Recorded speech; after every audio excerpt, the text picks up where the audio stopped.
Hello everyone. Today I'm going to show you specific heat capacity. And specific heat capacity is the amount of energy it takes to raise every gram of a substance 1 degree Celsius. And every substance has its own unique heat capacity. Some substances absorb more heat per degree, or some substances absorb less heat per degree. And that affects how much they heat up or how much they cool down and how much heat they contain. Today I have two substances.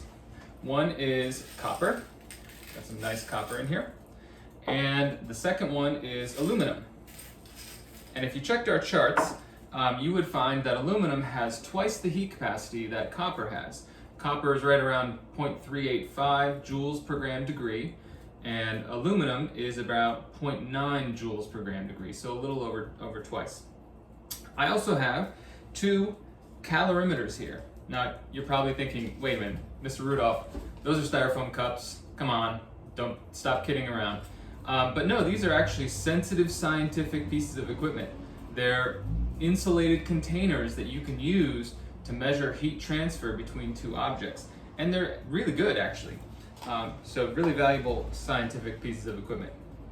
I have two calorimeters here, two thermometers, and inside these calorimeters are two equal samples of water. Now water, if you've been paying attention in chemistry class, you know that water has the highest heat capacity of any substance on our list. It just has a really good ability to absorb a lot of heat and a lot of energy with very little temperature change at the same time. So I've got my water in here, and I've also got two samples of equal mass of copper and aluminum. And what I'm going to do is I'm going to heat these up in some boiling water so that they're both up to 100 degrees. Alright, so here you can see my metal samples. They're in the boiling water, and the whole purpose of the boiling water is to get the metal samples up to a high temperature, and a high temperature that we actually know. I can't necessarily take the temperature of the metal, but if they're sitting in the boiling water, then I know with a lot of certainty that they're the same temperature as the boiling water. My thermometer here is measuring a little over 100 degrees Celsius. Over here I've got my water samples, which are the same temperature. They're right around 19, just a little over 19 degrees Celsius. Okay, so here's the fun part. The metals have been in there for about 5 minutes, so I'm pretty sure that they're up to 100 degrees. And I'm going to take each one of these metal samples and dump it into the calorimeters containing the water. So first, the aluminum goes in here. Just dump the whole thing in. And the copper goes in here. Alright, so the question becomes, which one is going to heat up the water more? Okay, we're going to put the thermometers, temperature probes in there, and we're going to let them go. Okay, so when equal masses of the metals dropped into the water, they transferred their heat to the water. The water absorbed the heat that the metal had. The temperature of the metal drops, the temperature of the water rises, and they meet at the same final temperature.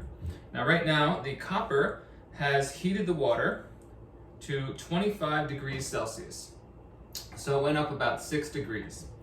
The aluminum has heated up the water to just over 30. I've got 30.4 degrees on here, which means that the aluminum had more heat in it per degree that it changed, that it was able to transfer to the water, and so the water heated up more, and that's because aluminum has a higher heat capacity.